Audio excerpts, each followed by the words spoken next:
Ya, Assalamualaikum warahmatullahi wabarakatuh. Sebelumnya perkenalkan, nama saya Wahyu Hozan Raffi dengan nomor induk mahasiswa 13011911313. Pada kesempatan kali ini saya akan menjelaskan laporan tugas besar untuk mata kuliah pemodelan basis data, yaitu untuk pembuatan ER diagram atau Entity Relationship Diagram, kemudian skema relasi dan implementasinya ke database menggunakan SQL Developer. Jadi langsung saja kita mulai. Kita akan melihat dulu aturan bisnis yang telah ditetapkan. Jadi yang pertama itu ada setiap mahasiswa dapat mengikuti lebih dari satu mata kuliah. Setiap mahasiswa dapat tidak mengikuti mata kuliah apapun. Setiap mata kuliah harus diikuti minimal satu mahasiswa. Setiap dosen dapat mengajar lebih dari satu mata kuliah. Setiap dosen dapat tidak mengajar mata kuliah apapun. Setiap mata kuliah harus diajarkan minimal oleh satu dosen. Setiap mata kuliah memiliki komponen aktivitas pembelajaran dan sumber daya pembelajaran. Setiap mata kuliah minimal terdiri dari atas satu sumber daya pembelajaran. Kemudian setiap sumber daya pembelajaran setidaknya memiliki ID sumber daya, nama sumber daya, deskripsi, jenis, dan tautan atau link URL ke sumber dayanya. Kemudian setiap mata kuliah minimal terdiri atas satu aktivitas pembelajaran. Setiap aktivitas pembelajaran setidaknya memiliki ID aktivitas, nama aktivitas, deskripsi, dan tanggal mulai selesai. Aktivitas pembelajaran dapat berupa kuis, tugas, dan forum diskusi. Aktivitas kuis setidaknya memiliki informasi durasi maksimal pengerjaan kuis, nilai maksimum, jumlah attempt, dan jumlah soal. Aktivitas tugas setidaknya memiliki informasi tipe penilaiannya. Kemudian setiap forum diskusi dapat memiliki lebih dari satu topik diskusi. Setiap topik diskusi setidaknya memiliki informasi nama topiknya. Mahasiswa akan mendapatkan nilai ketika mengerjakan kuis. Durasi pengerjaan kuis akan dicatat. Mahasiswa akan mendapatkan nilai tugas. Waktu pengumpulan tugas akan dicatat. Mahasiswa dapat memberikan komentar pada suatu topik ketika melakukan diskusi. Setiap komentar akan dicatat waktunya. Dan yang terakhir adalah bisa jadi ada mahasiswa yang tidak mengerjakan aktivitas pembelajaran. Oke, kita langsung saja ke ER diagramnya.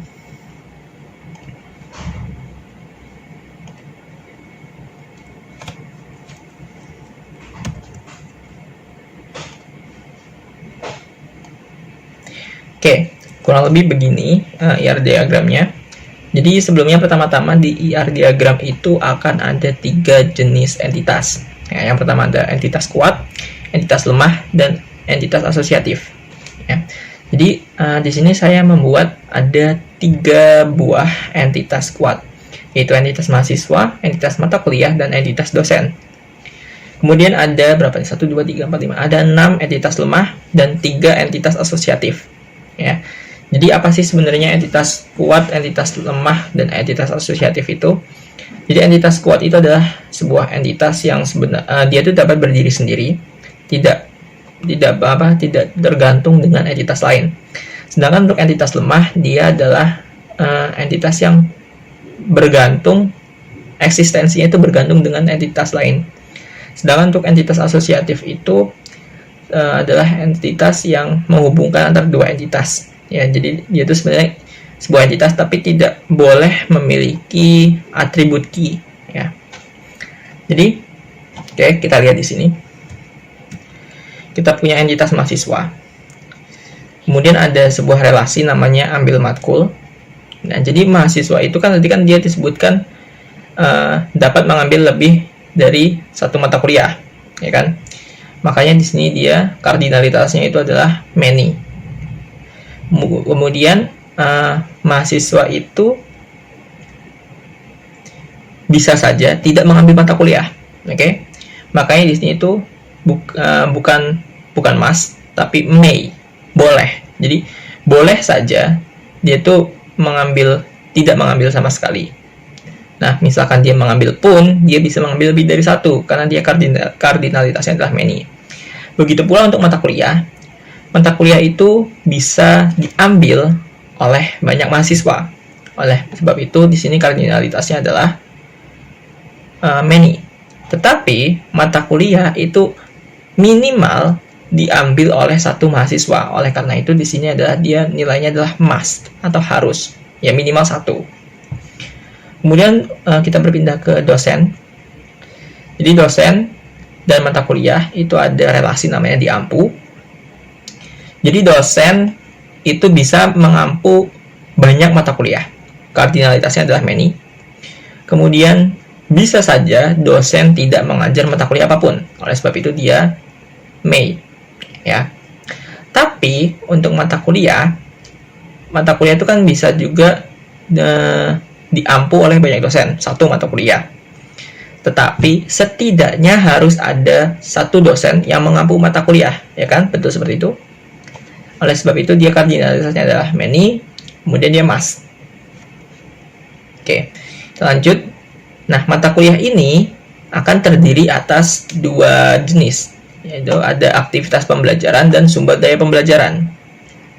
Ya, oleh sebab itu saya membuat aktivitas pembelajaran dan sumber daya pembelajaran itu berupa entitas lemah karena dia bergantung dengan entitas mata kuliah, ya. Jadi kita lihat di sini kardinalitasnya. Mata kuliah itu bisa terdiri atas banyak aktivitas pembelajaran, ya. Tetapi setidaknya harus ada satu aktivitas pembelajaran di dalam mata kuliah. Oleh sebab itu dia kardinalitasnya adalah many dengan must. Oke. Nah, sedangkan aktivitas pembelajaran itu pasti merupakan bagian dari satu mata kuliah. Ya, jadi kardinalitasnya adalah 1. Kemudian aktivitas pembelajaran karena dia adalah entitas lemah, maka setidaknya harus ada satu mata kuliah. Oke, makanya dia bernilai must. Sama dengan sumber daya pembelajaran, jadi mata kuliah itu bisa saja punya banyak sumber daya pembelajaran, tetapi setidaknya ada satu sumber daya pembelajaran. Oleh karena itu dia kardinalitas saja many dengan must. Begitu pula sebaliknya. Oke.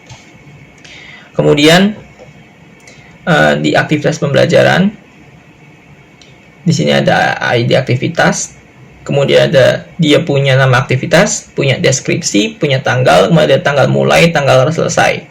Ini disebut dengan komposit, ya, atribut komposit. Kemudian sumber daya pembelajaran, ID sumber daya, nama sumber daya, deskripsi, jenis, tautan. Kenapa dia menggunakan kurung kurawal? Karena jenis dan tautan itu bisa lebih dari satu isinya. Oke. Dan kita lanjut di aktivitas pembelajaran. Nah, aktivitas pembelajaran sendiri itu terbagi menjadi 3. Ya, ada kuis, ada tugas, dan ada forum diskusi.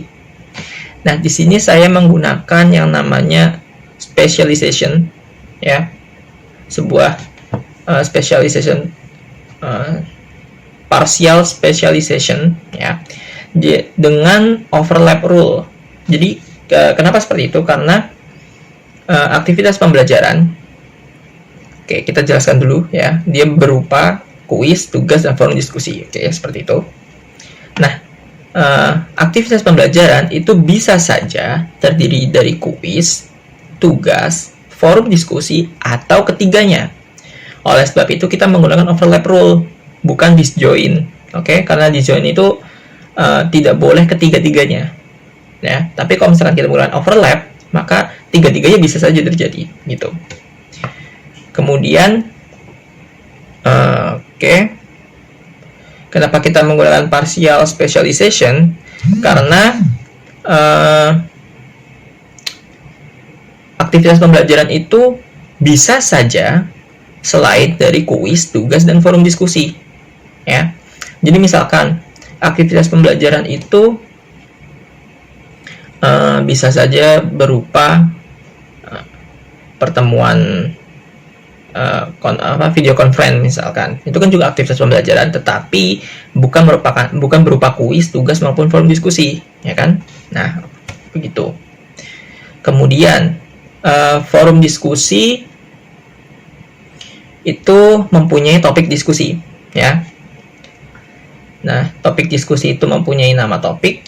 Nah, untuk kardinalitasnya, jadi satu forum diskusi itu bisa memiliki banyak topik diskusi, betul?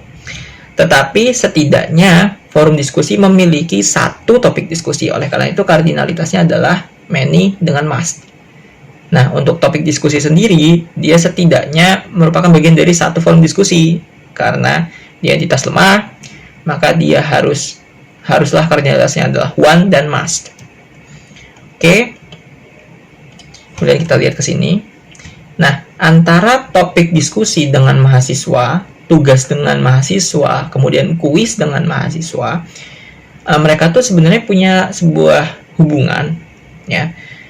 Nah, oleh sebab itu kita membuat ada namanya entitas asosiatif di sini, berupa nilai kuis, nilai tugas, dan nilai komentar. Nah, kita lihat dulu untuk nilai kuisnya.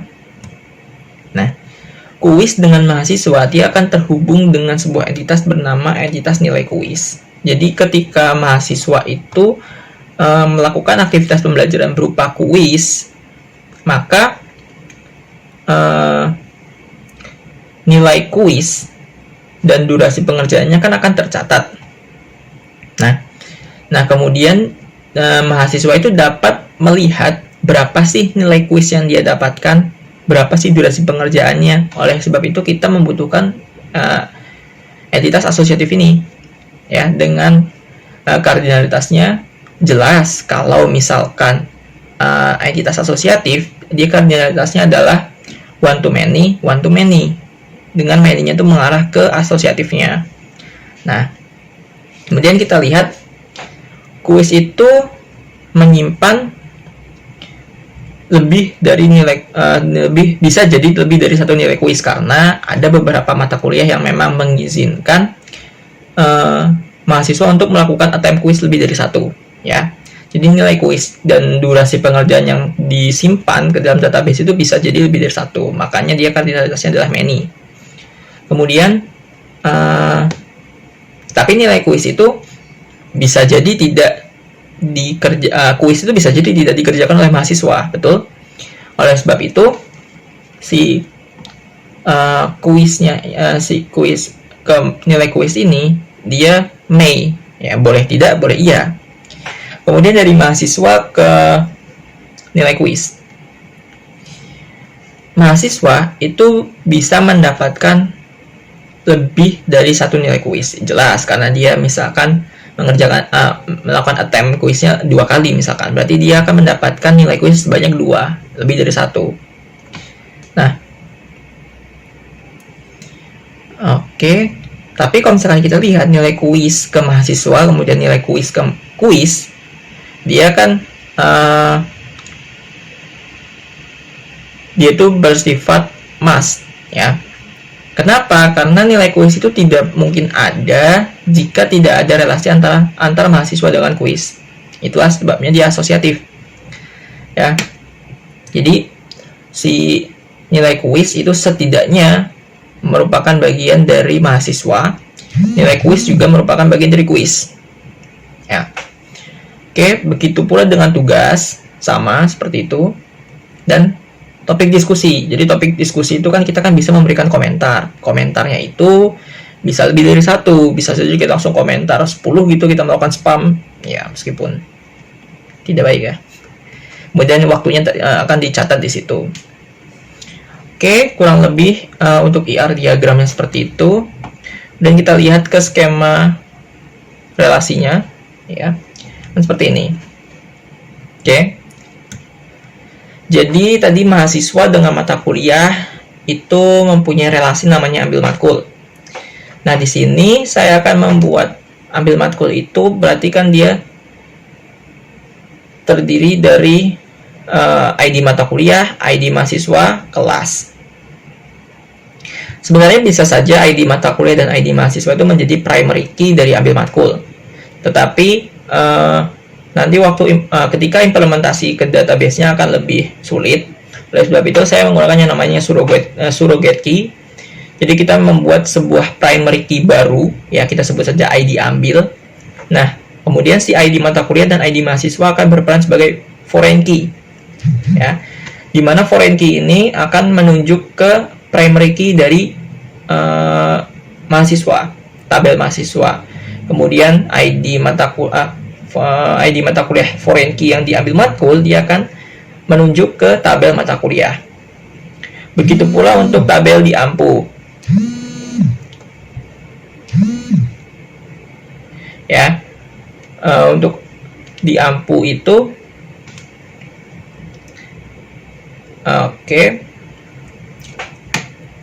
untuk di AMPU tuh dia juga sama seperti ambil matkul. Kita akan menggunakan surrogate key. Kita akan membuat sebuah primary key baru, kita sebut dengan ID AMPU.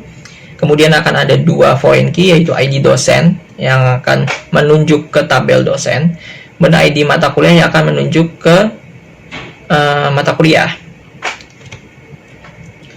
Oke, kemudian dari mata kuliah itu dia akan mempunyai dua tabel, yaitu aktivitas pembelajaran dan sumber daya pembelajaran. Karena dia adalah weak entity, maka arah panahnya adalah dari ID aktivitas ke ID mata kuliah, primary key-nya ke primary key. Kemudian begitu juga dengan ID sumber daya ke ID mata kuliah. Oke. Seperti ini, jenis sumber daya, tautan sumber daya. Oh iya. Oke, jadi tadi di IR diagram kita akan membuat jenis dan tautan itu bisa lebih dari satu, ya kan? Ya, kurung kurawal. Nah, di skema logikanya, skema relasinya, kita akan membuat dua tabel baru, ya.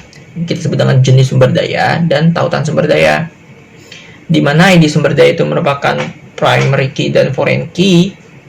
Nah, tetapi jenis itu juga merupakan primary key dari jenis sumber daya. Begitu pula dengan tautan dan tautan sumber daya. Oke. Kemudian aktivitas pembelajaran itu akan terdiri dari 3, ada kuis, ada tugas, dan ada forum diskusi. Ya. Dia weak entity, maka dia ID kuisnya ke ID aktivitas. Gitu.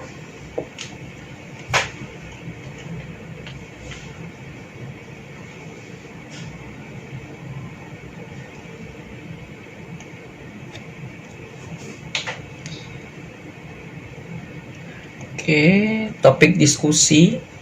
Dia merupakan bagian dari forum diskusi. Overlap. Oke, seperti ini.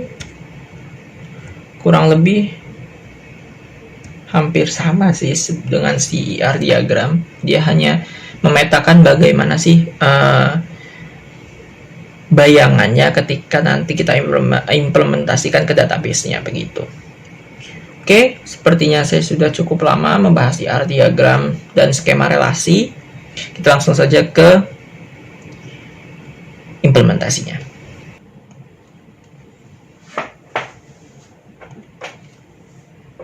Ya, oke. Kita akan langsung ke implementasi pada SQL Developer, ya. Di sini kita gunakan Oracle, punyanya Oracle, yaitu Oracle SQL Developer Express Edition. Jadi, beginilah kira-kira tampilan dari SQL Developer-nya. Nah, apa aja sih sebenarnya yang bisa kita lakukan di SQL Developer ini, ya, di implementasi database ini.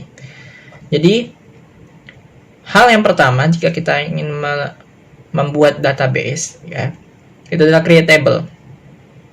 Tadi kan kita di skema relasi itu ada banyak sekali table, ya, ada tabel banyak sekali. Tetapi di sini saya akan hanya mengimplementasikan 2 tabel master dan 1 tabel relasi. Saya akan menggunakan tabel mahasiswa dan mata kuliah sebagai tabel master, kemudian relasinya berupa tabel ambil mata kuliah, ya, ambil matkul. Oke, karena sebelumnya saya sudah meng-create tabelnya, ya, kita bisa lihat di sini. Kita select misalkan, select mahasiswa. Nah, dia akan keluarkan seperti ini. Nah, karena ini kita akan menjelaskan dari awal, kita akan harus menghapus tabelnya dulu, ya. Jadi untuk menghapus tabel dari database, kita akan menggunakan sebuah query namanya itu drop table ya. Jadi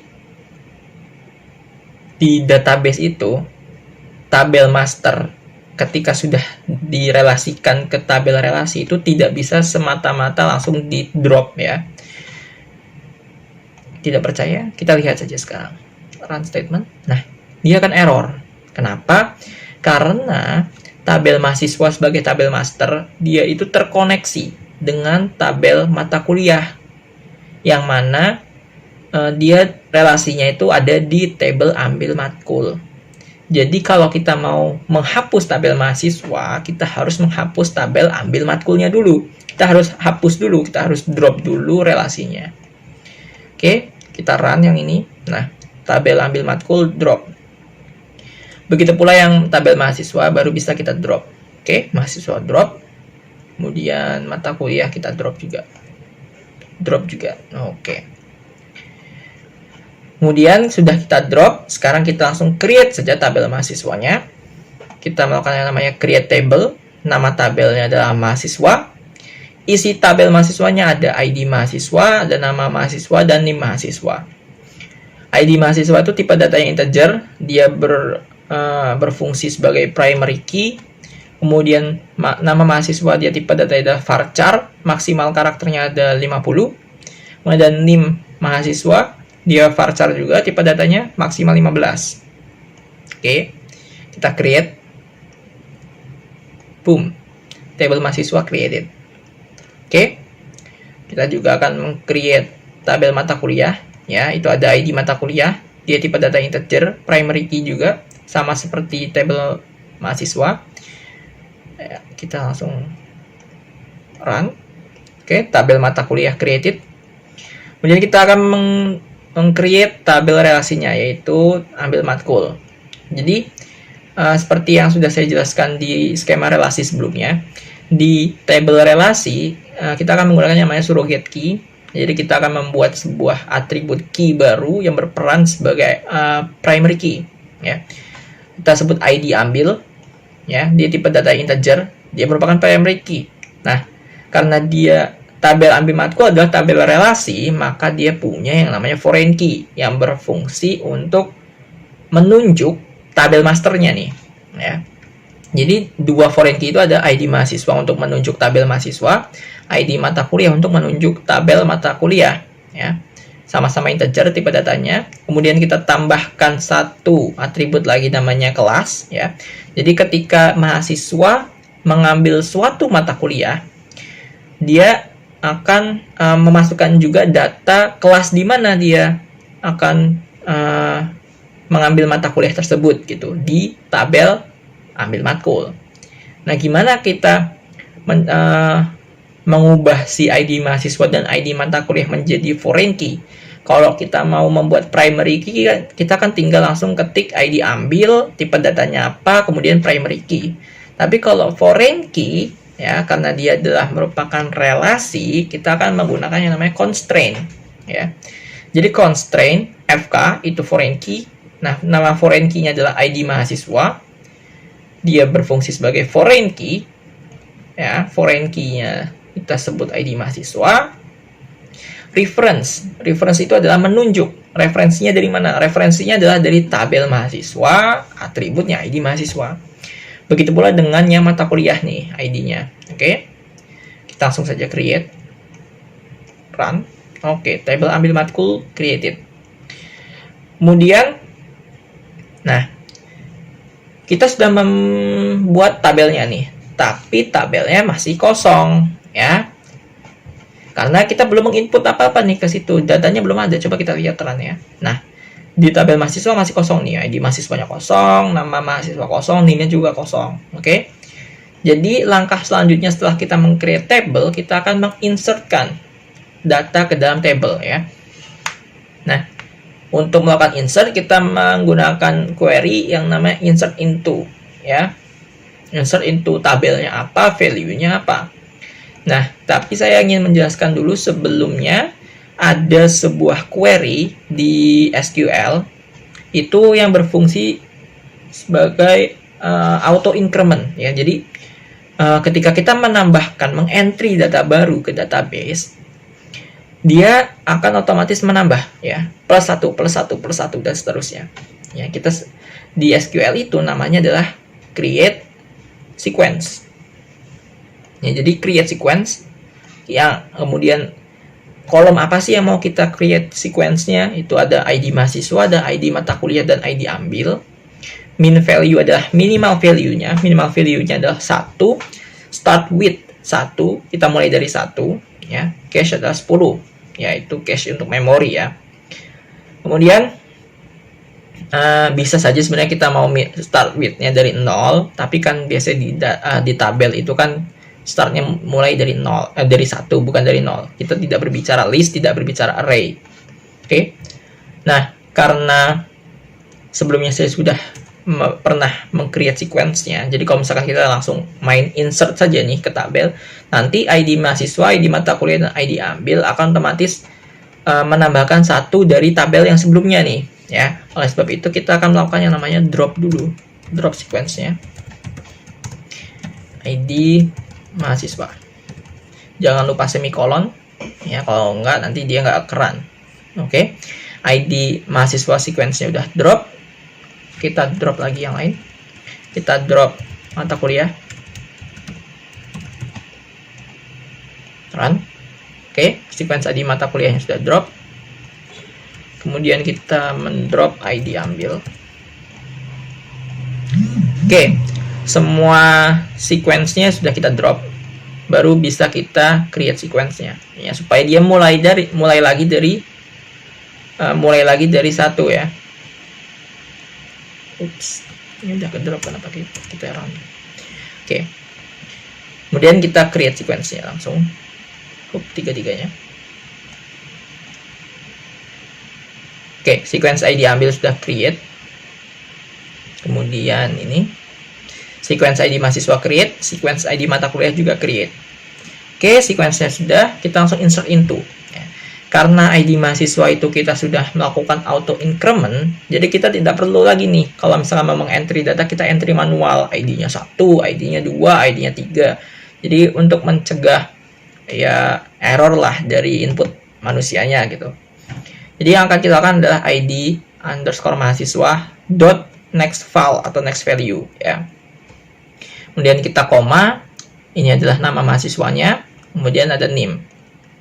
Oke, langsung saja kita insert ya, run. Nah, ada 10 row insert ya di sini. Oke, begitu pula dengan mata kuliah, kita insert ke insert. Oke, kemudian ambil matkulnya juga kita insert nih, run. Oke, semua data sudah kita entry, sudah kita masukkan ke tabel masing-masing. Sekarang kita coba lihat ya, apa yang terjadi sih di dalam tabelnya. Oke, di tabel mahasiswa kita punya ID mahasiswa 1, namanya ada Wahyu, NIM-nya adalah sekian. Begitu pula ada Bagja, ada Aziza, dan sampai Bella ya. Itu di tabel mahasiswa. Kemudian kita lihat di ID ambil matkul. Nah, begini. Jadi di sini dari tabel ini kita bisa tahu bahwa mahasiswa dengan ID 1 akan mengambil mata kuliah dengan ID 1 di kelas IF4305. Begitu bunyinya ya, dan seterusnya. Kemudian kita cek lagi, kita mau select mata kuliah. Nah, kan seperti ini. Oh ya, untuk menampilkan data tadi kita menggunakan query namanya select ya, select from apa. Jadi kalau misalkan kita mau menampilkan keseluruhan data dari semua kolom, kita gunakan select bintang. Itu akan menampilkan semua kolomnya. From, nama tabelnya apa. Nah, itu untuk select.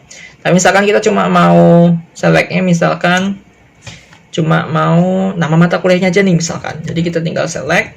Nama kolomnya apa? Nama kolomnya adalah nama mata kuliah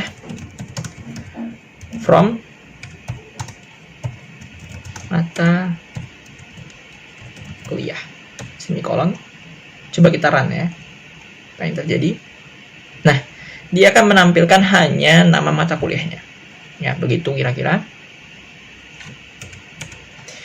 Kemudian, bagaimana misalkan kita udah create table nih, tapi ternyata ada data yang ketinggalan, ada kolom yang ketinggalan nih. Kita mau memasukkan misalkan kolom jenis kelamin ke tabel mahasiswa. Sebenarnya ya bisa saja sih kita melakukan drop table, kemudian kita create lagi tabelnya, tapi itu akan lama, susah juga, buang-buang waktu. Jadi kita akan menggunakan yang namanya alter table, ya, alter table. Kemudian kita akan melakukan query add atau menambahkan kolom jenis kelamin, ya di sini. Di jenis kelamin dia tipe data adalah varchar, maksimum karakternya adalah 1 karena kita mau cuma L sama P, laki-laki atau perempuan, ya. Jadi kita langsung saja run. Oke.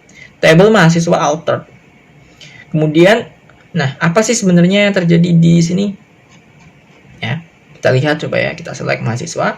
Nah, dia akan menambahkan satu kolom baru namanya jenis kelamin, tapi isinya 0. Ya. Karena kita belum menginsertkan atau mengupdate ya tabelnya dengan jenis kelaminnya. Nah, oleh sebab itu kita akan melakukan tadi namanya update. Kita akan melakukan update data. Jenis kelaminnya mau kita isi nih sekarang nih.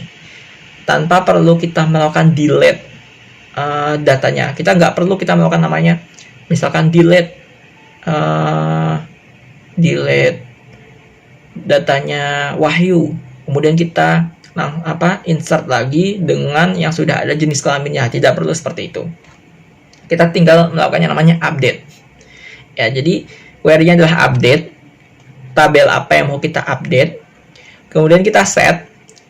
Nah, kita set apa sih yang mau kita ubah? Yang mau kita ubah itu kan kolom jenis kelamin yang tadinya 0 menjadi P, misalkan perempuan. Nah, kemudian data siapa aja nih yang mau kita ubah jenis kelaminnya jadi P. Nah, itu kita gunakan where ya. Jadi where itu kondisinya. Kondisinya ketika ID mahasiswanya sama dengan 3. Nah, kalau misalkan ID-nya 3, maka dia akan ke-update ya datanya.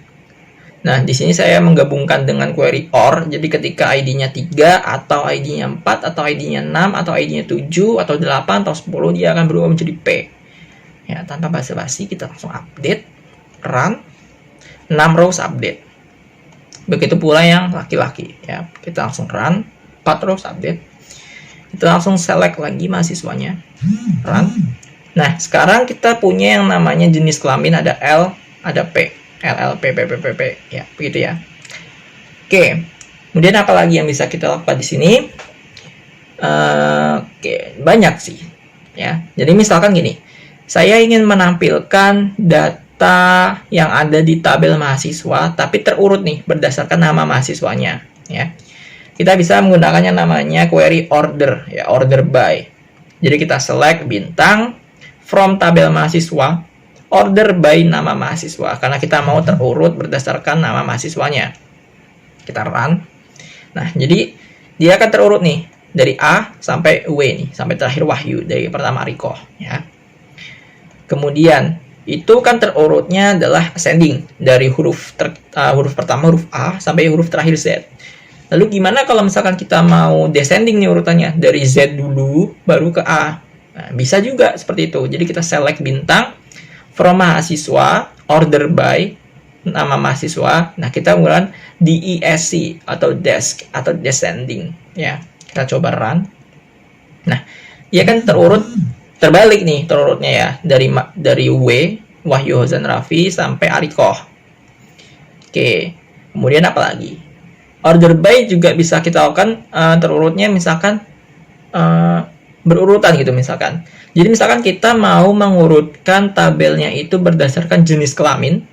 Kemudian kalau jenis kelaminnya ada yang sama, kita urutkan berdasarkan namanya, ya. Jadi misalkan tadi kan ada 6 perempuan, ada 4 laki-laki. Jadi untuk yang perempuan kita urutkan dulu. Perempuan dulu semua, laki-laki dulu semua, ya, karena L itu lebih dulu dari P. Laki-laki dulu semua. Nah, nanti laki-laki itu akan diurutkan juga berdasarkan nama, ya. Jadi dimulai dari Bagja dulu berarti nanti dari B. Nah, bagaimana caranya? Kita menggunakan select bintang from mahasiswa, order by-nya itu jenis kelamin dulu. Kemudian kita koma nama mahasiswa, ya. Apa yang terjadi? Mari kita run. Nah, bisa kita lihat dia terurut berdasarkan jenis kelamin dulu nih. L, L, L, L, baru P, ya.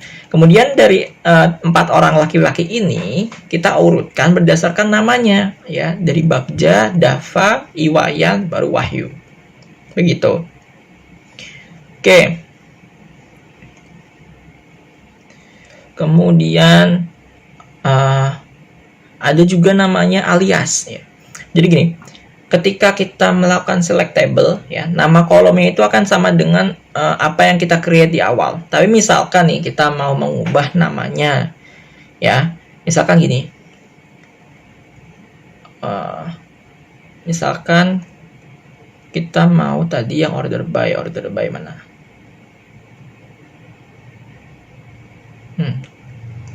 Oke, jangan yang itu deh, ini aja. Jadi misalkan ini, kita mau menampilkan berapa banyak proses pengambilan mata kuliah oleh mahasiswa. Oke, jadi berapa banyak proses pengambilan mata kuliah oleh mahasiswa itu kita bisa dapat dari tabel ambil matkul, ya. Nah, yang kita akan digunakan juga yang namanya count atau hitung, ya, select count. Jadi select count itu untuk menghitung ada berapa banyak, ya, kolomnya. Jadi kita gunakan select count, yang kita hitung adalah ID ambil karena kita mau mencari berapa banyak proses pengambilan mata kuliahnya. Nah, kemudian si ID ambil ini kita mau namanya itu bukan ID ambil, kita mau mengubah namanya nih. Kita misalkan mau mengubah namanya banyak matkul, ya. Jadi kita melakukan yang namanya alias. Jadi menggunakan S banyak matkul from dari tabel ambil matkul. Yang terjadi adalah run. Nah, jadi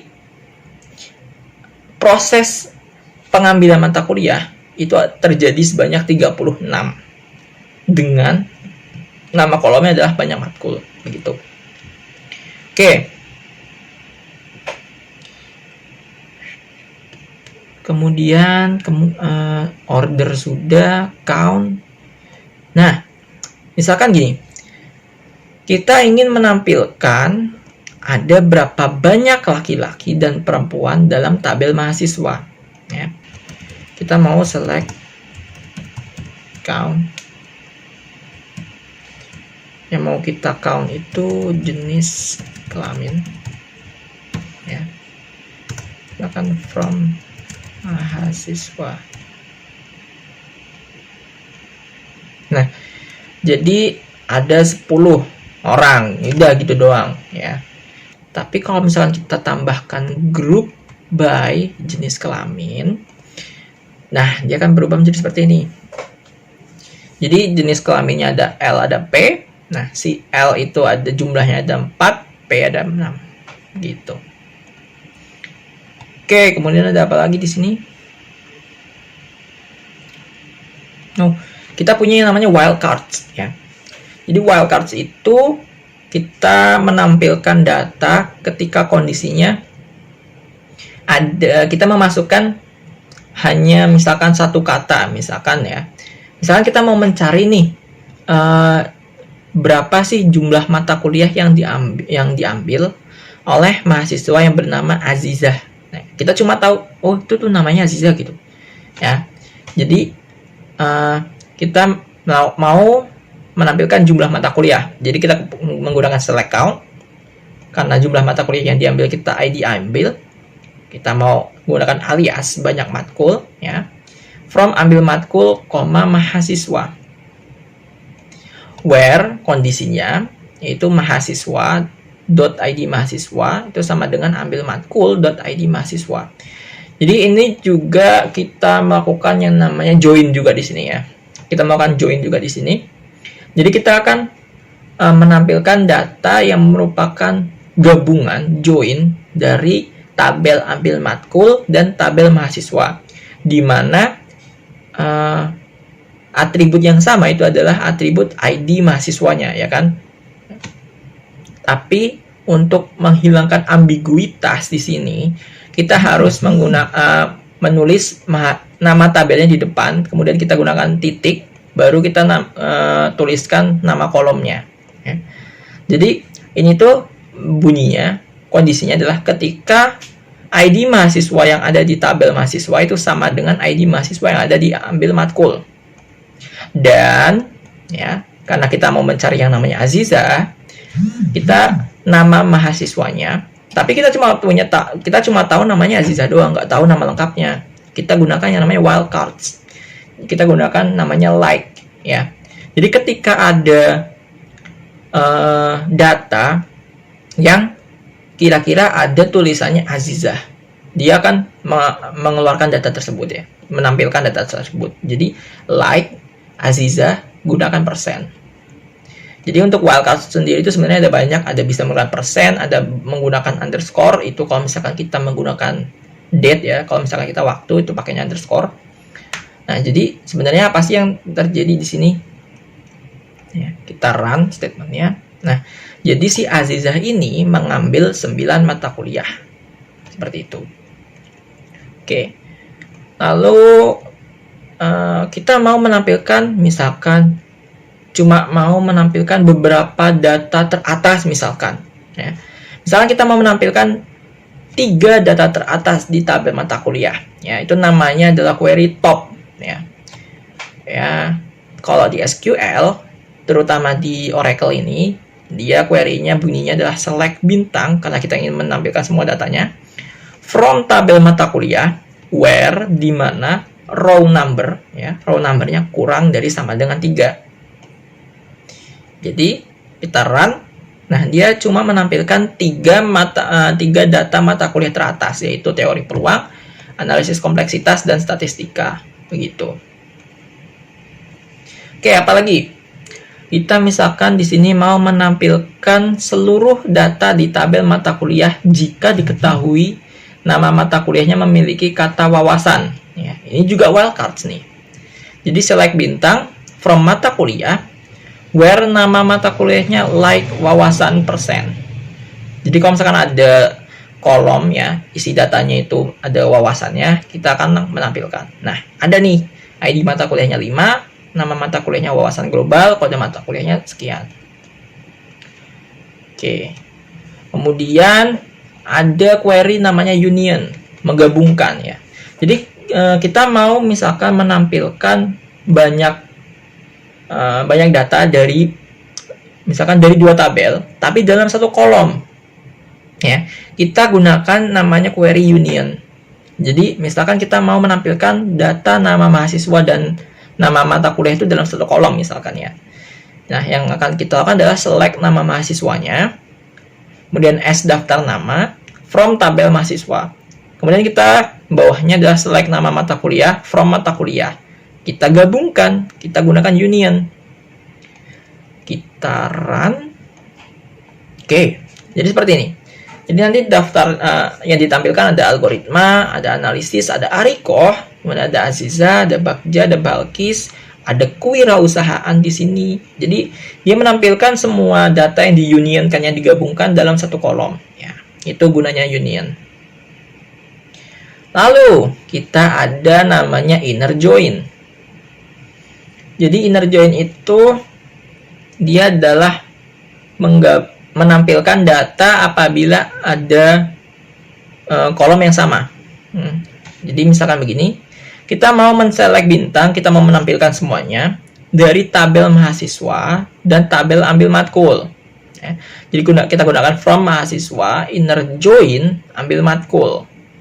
Nah, on apa nih yang sama nih? Yang sama dari kedua tabel tersebut adalah ID mahasiswa. Ya. Untuk menghilangkan ambiguitas, seperti yang tadi sudah saya sampaikan, kita tulis nama tabel di depan, kita gunakan dot, mahasiswa.id mahasiswa sama dengan ambil matkul.id mahasiswa. Kemudian, kita inner join lagi mata kuliah. Karena kita tuh mau menampilkan semuanya nih, semua datanya dari tabel master dan tabel relasi. Jadi kita akan bisa melihat namanya siapa, mengambil mata kuliah, kemudian mata kuliahnya yang diambil itu apa gitu, ya. Kita coba run nih, run, boom. Nah, jadi kita bisa lihat nih, ada ID mahasiswa, ada nama mahasiswa, ada NIM mahasiswa, ada jenis kelamin, kemudian ada ID ambil, ada ID mahasiswa lagi, ID matkul, ada kelas, ada ID mata kuliah, ya. Jadi ini semua tabel-tabel yang ada di tabel master dan tabel relasi kita tampilkan semua di sini. Tapi ini masih kelihatan jelek. Kenapa? Karena ada yang sama nih di sini. ID mahasiswanya ada 2, ID mata kuliahnya ada 2. Lalu apa yang bisa kita lakukan?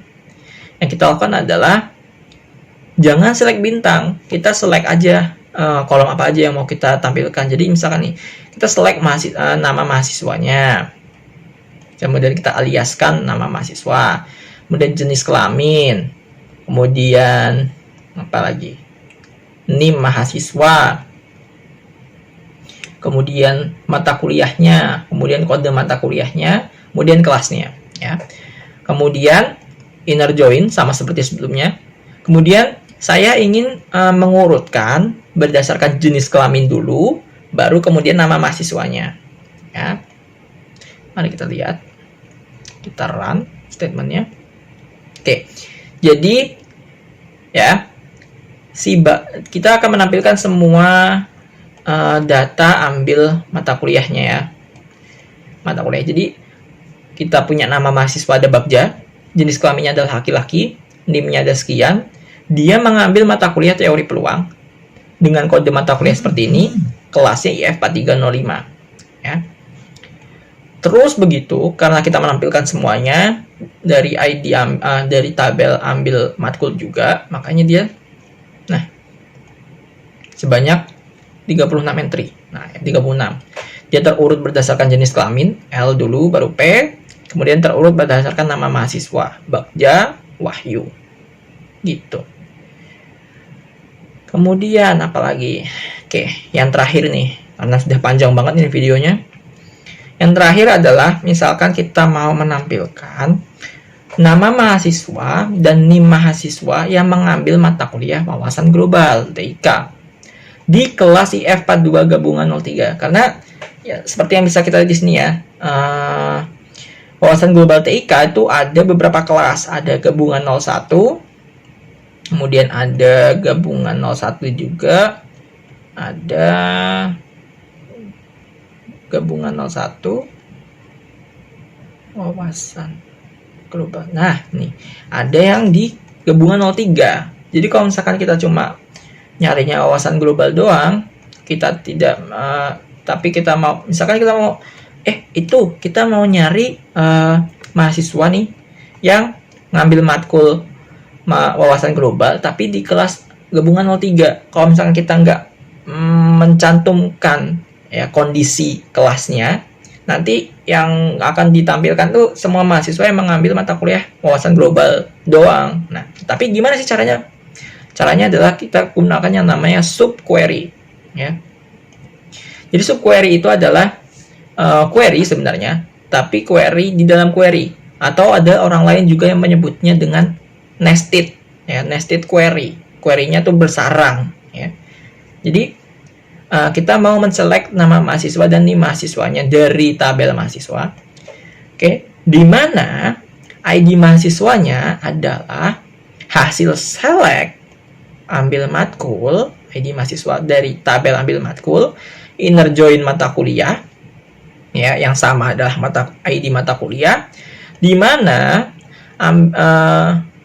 kelasnya adalah IF 42 gabungan 03 dan nama mata kuliah adalah wawasan global TIK. Di sini ada dan. Jadi kalau akan menampilkan apabila kedua kondisi ini adalah true, benar, ya. Jadi kita coba saja langsung kita run statementnya. Oke. Jadi siapa sih nama dan NIM yang mengambil mata kuliah wawasan global TIK di kelas IF 42 gabungan 03? Jawabannya adalah Azizah. dengan NIM sekian. Oke, kurang lebih begitu saja video pembahasan tugas besar untuk mata kuliah pemodelan basis data.